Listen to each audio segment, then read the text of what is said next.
The day my brother ran off to chase a new life, the woman he was supposed to marry, the untouchable Victoria Thorne, turned around and slid his engagement ring onto my finger. In the 3 years that followed, she molded me into Mr. Thorne, a man envied by all. Even her notoriously stern father, the old lion of Wall Street, would clap me on the shoulder and say with a rare smile, "Now this is the son-in-law our family deserves." Then, 3 years later, my brother Aiden came back, bringing a cancer diagnosis with him. My mother collapsed in front of me, her sobs turning into a desperate plea. "Please, Ethan, I'm begging you. Let Aiden have his final wish. Let him feel that happiness before he goes." My sister, Chloe, cornered Victoria, her voice a weapon of guilt. "He just wants to walk down the aisle once, Vic. If our friendship means anything to you, you'll give him this one last dream." My father delivered the final command. "If Aiden doesn't get that wedding before he closes his eyes for good, you are no longer my son." Through it all, Victoria was my rock.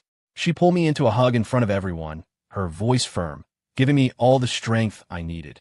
My husband is Ethan, and only Ethan. But less than a month later, she wore our family's heirloom ring and walked through a picture-perfect wedding ceremony with Aiden Shun. She explained it to me later, her eyes red-rimmed. "I did this so you wouldn't have to fight with your family, Ethan. It's just a ceremony, a way to say goodbye." I was moved by her sacrifice. I watched them have the wedding of the century, saw the photos from their round-the-world honeymoon, and believed her. Until the hospital, processing his cancer patient file, needed to verify his spousal information. The nurse flipped through my marriage certificate, her brow furrowed in confusion. "This license number doesn't exist in the state records," she said, tapping the embossed seal. "And this seal, it's not official. I went to the city clerk's office. The record was clear. Legal spouse of Victoria Thorne, Aiden Shun. The date of registration was 1 month ago. My brother, the one who was supposedly on his deathbed. It turned out their wedding wasn't just for show. They had filed the license. They were legally married. And the certificate I had cherished for 3 years? A complete fake." My world went numb. When Victoria found me, quiet and hollowed out, she admonished me for being difficult. "You need to be more understanding, Ethan." I just smiled and pulled out a brand new crimson marriage license folder, the one I now shared with her biggest rival. "Sorry, I'm already married. For real this time." "That's impossible." I pushed the certificate back across the counter. "Could you check again? Maybe it's a system glitch." The clerk's voice was flat, a death sentence delivered with bureaucratic indifference. "Mr. Chun, I can check it 10 more times. The result will be the same." He turned the monitor toward me. "The system shows that Ms. Victoria Thorne's legal spouse is Aiden Shun, registered 1 month ago. Your marital status is listed as single." The words slapped me across the face, the sting sharp and hot. I pressed a hand to my chest, a dull ache spreading through my ribs. Just yesterday, Victoria had been curled up against this very chest, whispering promises of growing old together. Today, she'd given me this. I hailed a cab and went straight to Thorne Tower. In the private elevator lobby leading to her penthouse, my finger hovered over the biometric scanner. A ridiculous fact hit me with the force of a physical blow. After 3 years of marriage, I didn't even have access to her home. "Mr. Thorne," an assistant came scurrying after me. "Ms. Thorne is in a critical meeting. Your key card," I said, my voice as cold as the marble floor. "I'll wait for her upstairs." He buckled under my gaze and swiped his card. The elevator doors opened with a soft chime. The moment they parted, a wave of cold air and heavy perfume washed over me. My eyes were immediately drawn to the frosted glass wall of the living room, where 2 silhouettes were tangled together against the backdrop of the city skyline. I froze in the doorway. Aiden's voice, weak but laced with venom, drifted into the hall. "Vicky, if my little brother finds out you're letting me stay here while I recover." He coughed lightly, but his eyes darted toward the door, a glint of triumph in them. "He's the baby of the family. Never learned how to share. My sister and I always let him have his way, but when it comes to you..." He lifted a lock of her hair, his voice dripping with faux vulnerability. "I just can't bring myself to tell him that you've been waiting for me to come back and make it official all these years. If he found out we finally got our happy ending, do you think he could handle it?" "Happy ending?" I stumbled back a step. So that's how it was. From inside, Victoria's voice was softer, more tender than I had ever heard it. "Hush, don't talk about him. Have you taken your medicine?" Her thumb gently stroked the corner of his mouth. "You've been coughing so much. It breaks my heart." I silently retracted my foot and turned away. The assistant rushed out. "Sir, what's wrong?" I ignored him and stepped back into the elevator, the doors closing on their private little world. Back at our house, my house, I guess, I walked into the study and opened my laptop, my fingers hovering over the keyboard to draft a divorce filing. Then I remembered. The marriage was a sham. There was nothing to dissolve. A bitter laugh escaped my lips as I pulled open a desk drawer. My fingers brushed against a hardcover photo album I'd never seen before. I flipped it open. The air left my lungs. Aiden at 18, crisp in a white button-down, his smile clean and bright. Aiden at 20, beaming under a graduation cap. Aiden at 25, waving at the camera, the sea breeze whipping through his hair. The edges of every single photo were worn smooth, as if they'd been touched and traced 1,000 times. On the back of the last photo, a line was written in delicate, familiar handwriting. Aiden, it's been 3 years. You're finally coming home. I started to laugh, a hollow, rattling sound. So, for 3 years, she had been secretly looking at his pictures. When my parents and sister had begged her to marry Aiden, her trembling wasn't for my sake. It was excitement. The tears in her eyes when she said her vows at their wedding weren't from the gravity of the moment, but from a dream finally realized. And I, like an absolute fool, thought she was my salvation. I closed the album and put it back. A wave of nausea churned in my stomach. I ran to the bathroom and dry heaved over the sink. While I looked up, my face in the mirror was a ghostly white. It all came back to me, the day we got our certificate. The clerk at the office had been so strangely deferential to her, and the document hadn't been printed in front of us. If she never loved me, why marry me at all? The sound of the front door unlocking startled me. Ethan, Victoria's voice. Her coat was draped over her arm. Why are all the lights off? She smiled, holding up a paper bag. I passed by that old Italian place you love. Come on, your favorite soup is getting cold. The aroma of tomato and basil filled the air, but my eyes were glued to her collarbone.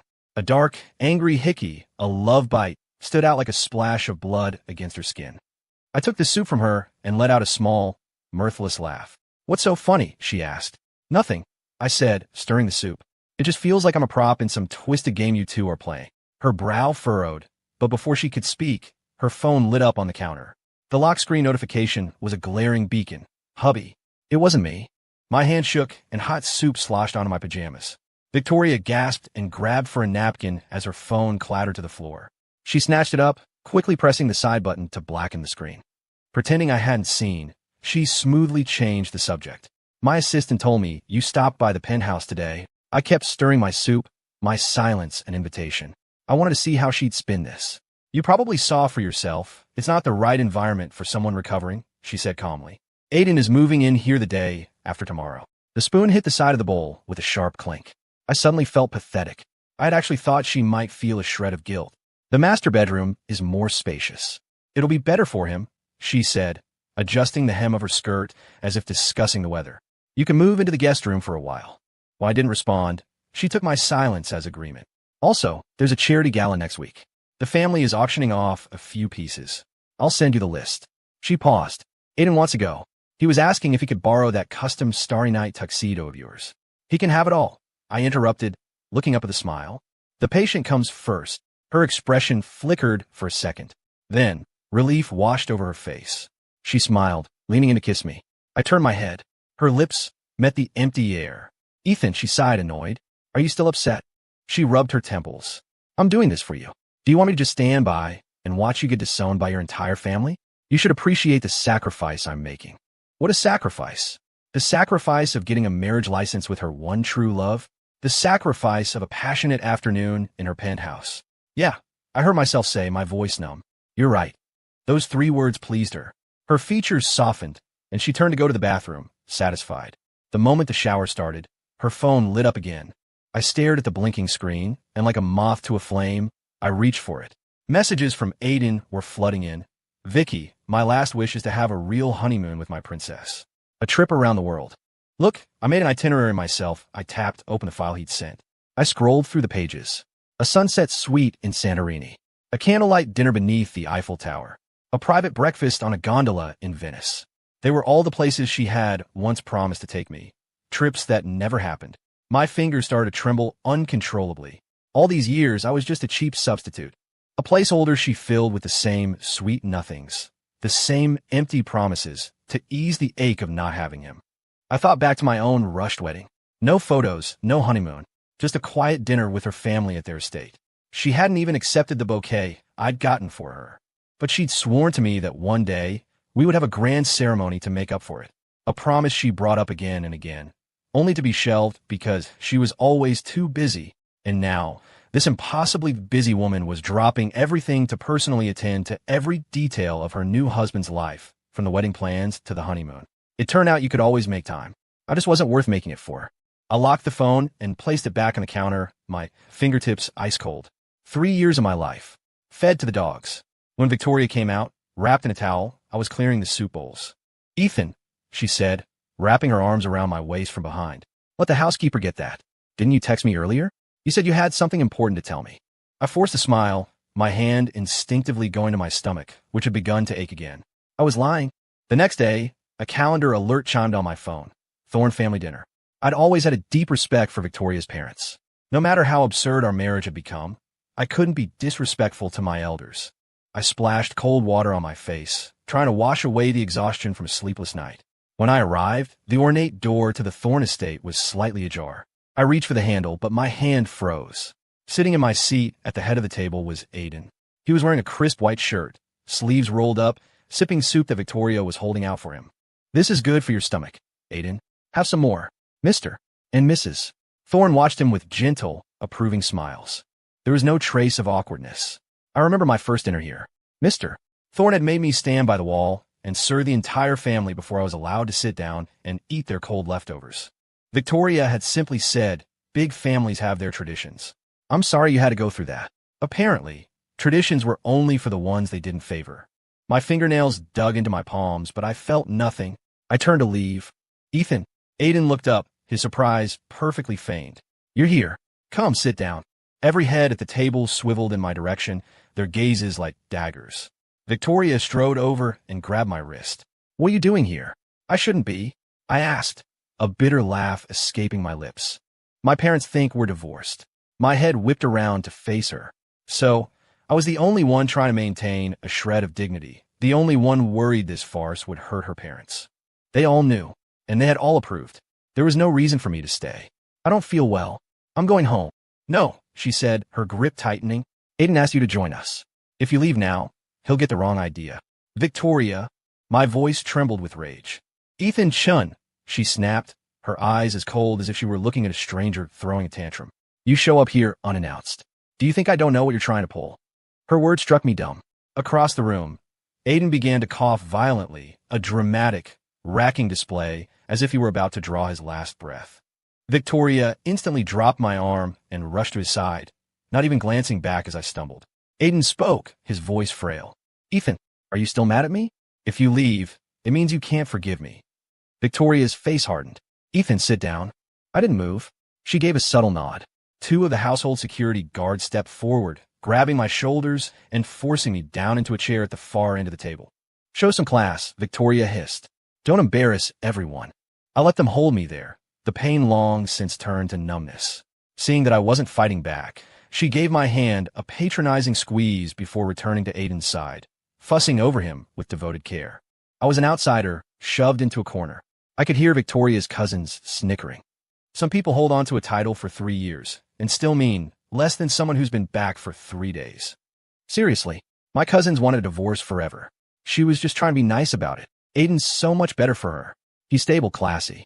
Not like, some people with a permanent scowl on their face. I sat in silence, listening to their whispers. When the dinner finally ended, I stood to say goodbye to Mr. and Mrs. Thorne. Mr. Thorne gave me a dismissive nod. "I was hard on you. Yes, but I was molding you into what the husband of a Thorne heiress should be. And what did you do? Spend your nights in strip clubs and brothels. If Aiden hadn't found out, I never would have believed you could be so depraved." The blood froze in my veins. This baseless accusation. It was a parting gift from my dear brother. "Dad." Victoria cut in, her brow furrowed. "That's enough." For a fleeting second, I felt a sliver of relief. She was defending me. But her next words shattered that illusion. She moved closer to Aiden, shielding him. "Aiden's heart is weak. Don't let him hear such filthy things." I was speechless. The woman I had shared a bed with for 3 years wouldn't even spare a single. He's not like that for me. The night air was cold as I walked out of the Thorne estate. I had always come and gone from this place with her. This time I was alone. A push notification lit up my phone. A headline from a popular gossip site. Manhattan meltdown. Thorne heiress dumps husband for his older brother. That the accompanying photo was of me at their wedding, a grainy shot of my back as I sat at a makeshift table with the catering staff. The comments section was a cesspool of mockery. Heard he was hitting the clubs every night, hooking up with escorts. He deserved to get dumped. LOL, that table was added last minute. They didn't even have a full set of silverware for him. The Thornes made their point pretty clear. 3 years of marriage and not a single kid? Guess Victoria wouldn't even let him touch her. Now that the real man is back, the stand-in needs to disappear. I'm dead. The replacement is finally gone. After all this time, it's still them. We all know who the real love story is about. I calmly locked my phone. I remembered 3 years ago when a minor rumor about Aiden had surfaced online. Victoria had mobilized her entire PR department overnight. Every negative story was scrubbed from the internet within hours. Now, my reputation was being destroyed by lies, and she couldn't care less. Just as I reached my front door, my phone began to vibrate violently. My mom. Aiden wants a family portrait. Get to the studio. Now. My dad. Don't be childish. He doesn't have much time left. My sister. If you don't show up, don't blame me for never speaking to you again. I sighed. Aiden and I had different mothers. He was the son my mother had brought into her marriage with my father. Even though I was her biological child, I could never replace him in her heart. Aiden was right. I never liked sharing, but they didn't understand that the things they got so easily, I had to claw my way through dirt and mud for. My parents would give them an allowance and forget about me. The housekeeper never remembered my mango allergy. Her desserts nearly sent me to the ER more than once. Even on my wedding day, my mother cried and said, if only Aiden hadn't been tricked into going abroad, he would have been the groom today. And now, they wanted me, the man whose wife had just been stolen, to smile for a family portrait and pretend we were all one big happy family. My phone buzzed again. This time it was Victoria. She sent me a GPS location. Get over here. Now. I laughed coldly and turned off my phone. This time, I wasn't going to please anyone. As I reached for my keys, 2 large men appeared out of the shadows. They grabbed my arms. What are you doing? I struggled against them. Let go of me. A black sedan sped through the night. I gripped the door handle, my mind racing. A kidnapping? Revenge? Or? The car screeched to a halt in front of a high-end photo studio. It was only then that I realized Victoria had sent them. They pushed me out of the car, my shirt soaked with cold sweat. Inside, Aiden stood in a pristine white tuxedo, his arm draped affectionately around Victoria's shoulders. Ethan, you made it, he called out, waving me over with a grin, just in time to be my best man. My sister, Chloe, grabbed my wrist, holding me in place. He can stand right here. Today is about you two. As the photographer arranged the shot, my body was slowly pushed to the edge of the frame, then out of it completely. The moment the shutter clicked, I stumbled toward the exit. Aiden intercepted me, leaning in to whisper in my ear. Were you Ethan a doormat? I stole your wife. Aren't you going to hit me? I knew he was provoking me. He always did this, baiting me into a fight so the whole family could see him as the victim. This time, I didn't even blink. He wasn't worth it. I turned to leave, but he suddenly staggered backward and collapsed, the buttons of his tuxedo scattering across the floor. Ethan! Victoria's heels clicked sharply on the floor as she rushed toward us. A searing pain exploded across my right cheek. Get on your knees and apologize to him. A ringing filled my ears. I tasted blood in my mouth.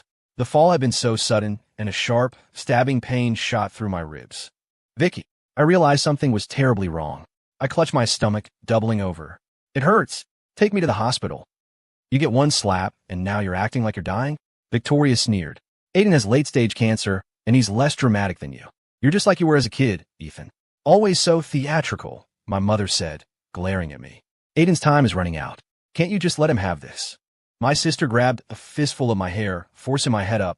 He hits your face, and you grab your stomach? Who do you think you're fooling? They crowded around Aiden, helping him up and fussing over him. No one looked back at me. I curled up on the cold floor of the studio, my phone screen smeared with blood as I finally dialed a number I hadn't touched in years. Come get me now, I whispered into the phone. Everything you asked for. I'll do it. I'll do it all. It was 10 o'clock at night when Victoria brought Aiden back to the house. She headed straight for the master bedroom on the 2nd floor. The door was closed, a clear sign of the occupant's displeasure. Ethan, she called out, her voice a few degrees softer than usual. I told you Aiden would be staying here to recover. She sighed. And you shouldn't have pushed him to the studio. In his condition, I can't risk leaving him alone. I had to bring him home early. Her knuckles rapped against the solid wood.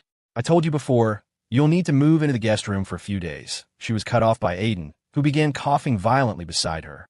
She immediately turned her attention to him, but her hand froze on the doorknob. The master bedroom door was unlocked. A sliver of darkness seeped from the crack, and an unexpected chill ran down her spine. She pushed the door open gently. Moonlight streamed in through the floor-to-ceiling windows. The bed was perfectly made. The bathroom was silent. The room was empty. "Vicky," Aiden called out meekly. "Is my brother still angry with me?" Victoria snapped back to the present with a cold laugh. "He's finally learned how to throw a tantrum. Fine. This saves me the trouble of asking him to move to the guest room and hurting his pride." She rubbed her temples, a flicker of annoyance crossing her face. "Don't worry, he'll be back tomorrow." She said it with certainty, but she didn't notice the strange, hollow feeling that had settled in her chest. As she walked downstairs, she paused and asked the housekeeper, "Has Mr. Chen not come back today?" "I'm not sure, ma'am," the housekeeper said, keeping her head down, "but he left his keys on the dining table." Victoria's brow started to furrow, but she was interrupted by a sharp gasp from Aiden. She turned to see him staring at the keys with a look of profound guilt. "It's all my fault. Is he leaving this home? Leaving you because I'm here? He knows you're sick." "Don't overthink it," Victoria said, quickly reassuring him. As she helped him to the sofa, her eyes fell on the coffee table, and her heart skipped a beat. A single, plain wedding band sat there. The simple platinum ring she'd bought on a whim. The ring I had worn like a sacred vow for 3 years. I take it off to shower for fear of it slipping away, to cook for fear of scratching it. Even after she had started wearing her new ring from Aiden, I had never taken mine off, and now it was just lying there, abandoned on the glass table. Cough, cough. A soft rasp pulled Victoria from her thoughts. She quickly helped Aiden upstairs to rest, forcing herself not to look at the ring again, as if ignoring it could keep things from changing.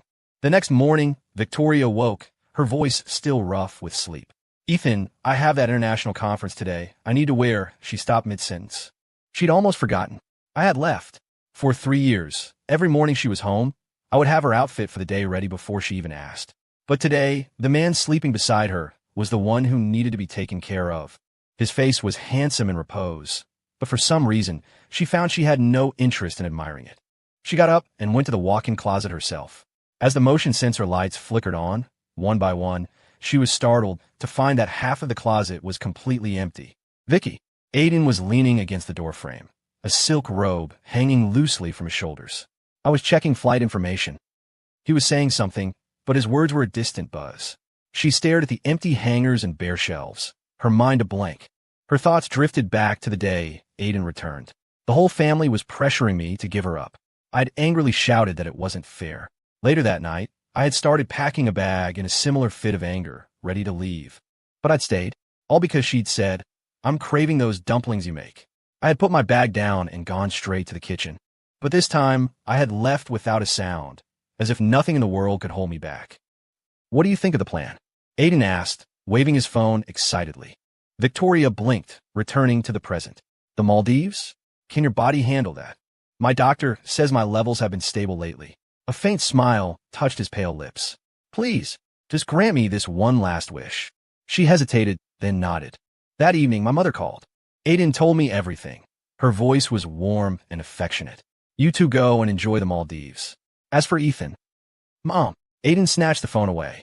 He glanced at Victoria, who had been staring blankly into space all evening. "Don't pressure Vicky. I won't go." His voice cracked with a sob. "It's not like it's a dying wish I absolutely have to fulfill." He started coughing, bending over as if in immense pain. Victoria rushed to pat his back. "Don't say that. I need to tell Ethan." She was about to dial my number when my sister, Chloe, stormed in and took the phone from her hand. "Don't tell him. He'll just try to stop you. Wait until you're in the Maldives to let him know. By then, it'll be too late for him to make a scene." Victoria relented, letting go of the idea. Outside, a storm began to brew. Thunder rumbled, and Victoria flinched. She was terrified of thunderstorms. During the last big storm, she had burrowed into my arms, trembling. I had asked her, if I disappeared one day, would you look for me? What had she said then? "You couldn't escape me if you went to the ends of the earth." Now, Aiden's soft coughing brought her back. She looked at his pale, sickly face and told herself she was just fulfilling a dying man's wish. It was Ethan who was being petty. Besides, this was my own brother. Right before their private jet took off, Victoria, on an impulse, opened her message thread with me. The last exchange was from 4 days ago. Come home early. I have something important to tell you. She stared at the lonely green bubble, her fingers hovering over the keyboard. After a long moment, she finally typed out a message. Aiden and I are going to the Maldives. We'll be back next week. Want me to bring you anything? A glaring red exclamation mark instantly appeared next to the message.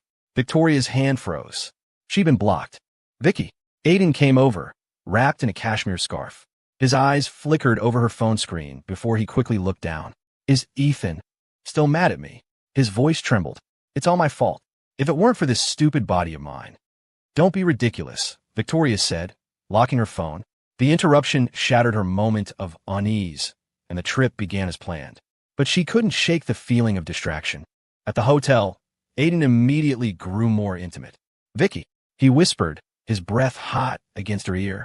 We're legally married now. What are you still worried about? Victoria caught his wandering hand, her voice tense. You're still recovering. Aiden pressed his forehead against her shoulder, his robe falling open. But I can handle it. She patted his back mechanically, her gaze fixed on her phone on the nightstand. The screen remained dark. The call she was waiting for never came. I'll get you a glass of water, she said, using it as an excuse to get up. She stood by the window, lighting a slim menthol cigarette. The days crawled by, and she found herself wanting to go home. Aiden's behavior was also becoming more and more confusing. One day, he was too weak to walk. The next, she'd find him lifting weights by the pool. Vicky, Aiden called, climbing out of the water, droplets rolling down his chiseled abs. My doctor said exercise stimulates immune cells. Right, she said absently. She went back to the room to grab something and accidentally knocked over his bag. Among the scattered contents, a box of sperm motility enhancers stood out. The expiration date showed it had been opened last week. She knew this medication all too well. She had a low chance of conceiving, and to produce a thorn heir, my husband, the one who couldn't bear to see her suffer, had taken similar injections himself. His fever had spiked to 102, but he'd brushed it off, saying, it's nothing, just a few shots. A pang of sympathy for me shot through her. But a man with terminal cancer could take this? And even if he could, why would Aiden need it? Victoria slammed the suitcase shut and dialed her assistant. I want a full report on Aiden Chen's chemotherapy records and states. All of them. Now, 30 minutes later, the assistant called back. Ms. Thorne, I've checked with Sloan Kettering, Mount Sinai, all the major cancer centers. There are no records of Aiden Chen ever being a patient. The assistant paused. But what? I did find a record for your husband. For post-operative internal bleeding. The date was. The assistant's voice grew tight. Last Wednesday. The day of the family portrait. A roar filled Victoria's ears. She remembered my pale face, the way I had clutched my stomach, her own cruel words. You get one slap, and now you're acting like you're dying? Aiden has late-stage cancer, and he's less dramatic than you. She forced herself to remain calm. What? What kind of surgery did he have? Stomach cancer, caused by excessive use of hormonal fertility drugs. He was in emergency surgery for 2 days after suffering from massive internal bleeding. Victoria's world tilted on its axis. She immediately dialed my number, only to be met with the cold, automated voice. The number you have dialed is no longer in service. She couldn't believe it. Her husband, the man who had secretly endured so much just for her, had been. And she herself had. She frantically called my mother. Mom, is Ethan home? Where is he? The clatter of mahjong tiles came through the phone. That little brat. 7 of circles. Who knows where he's sulking? You just focus on taking care of Aiden. Victoria's brow tightened. She hung up and called my sister. Have you heard from Ethan? You need to find him. He's a grown man. What could happen to him? Chloe said impatiently. Did Aiden have fun today? A wave of absurdity washed over Victoria. This family's indifference to their own son, their own brother, was colder than that of any stranger. She angrily ended the call. But in truth, was this the first time she had seen how the Chens favored Aiden and neglected me? No. She had noticed it years ago, back when she was engaged to Aiden. She'd seen the stubborn, overlooked younger brother. He was bullied relentlessly, but his eyes were shockingly bright, like a lighthouse in a stormy sea. His face had stuck with her. When Aiden left the country, had she married me out of spite? No. She had genuinely wanted to give me a home, a family that loved me. And now, she had personally taken that home away from him. She had foolishly thought she was waiting for someone, for an unresolved love story. But the truth was, the person she was meant to be with had been by her side all along, and their love story was one she had already lived. The moment the plane landed, Victoria ran straight back to our house. The housekeeper was polishing a vase in the foyer. Seeing her rush in, she hesitated. "Ma'am, Mr. Chen hasn't been back since you left."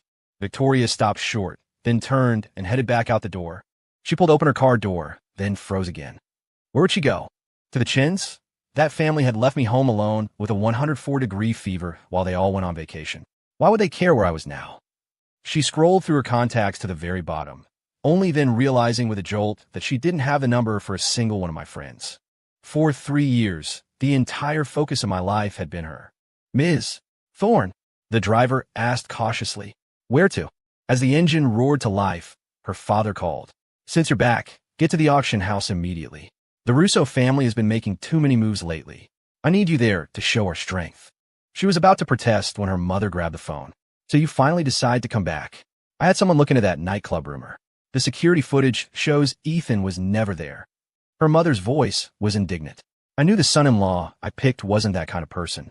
That Aiden Shun is a pathological liar. If you hadn't gone behind my back, I would never have allowed you to marry him." A sharp pain seized Victoria's heart.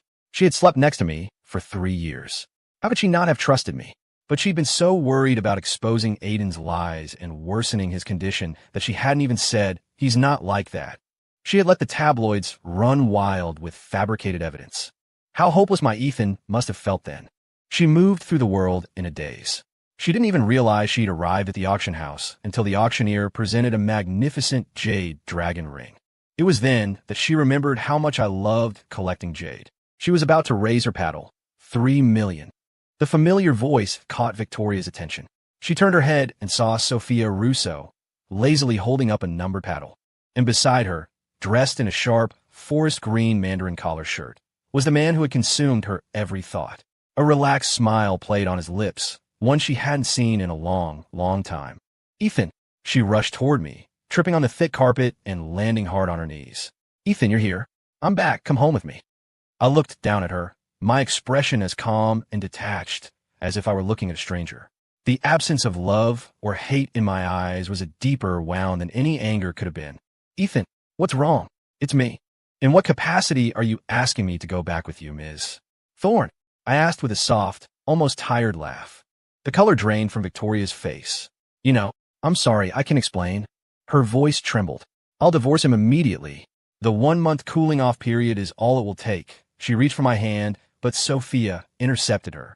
"Apologies, Ms. Thorne," Sophia said, leaning into my side possessively. "He's my husband now. I'd appreciate it if you kept your hands to yourself." Victoria froze, then her expression hardened into a cold mask. "Ethan and I were together for 3 years. Certificate or not, we were a real married couple in every way that mattered." Victoria's confidence returned in a rush. It was true.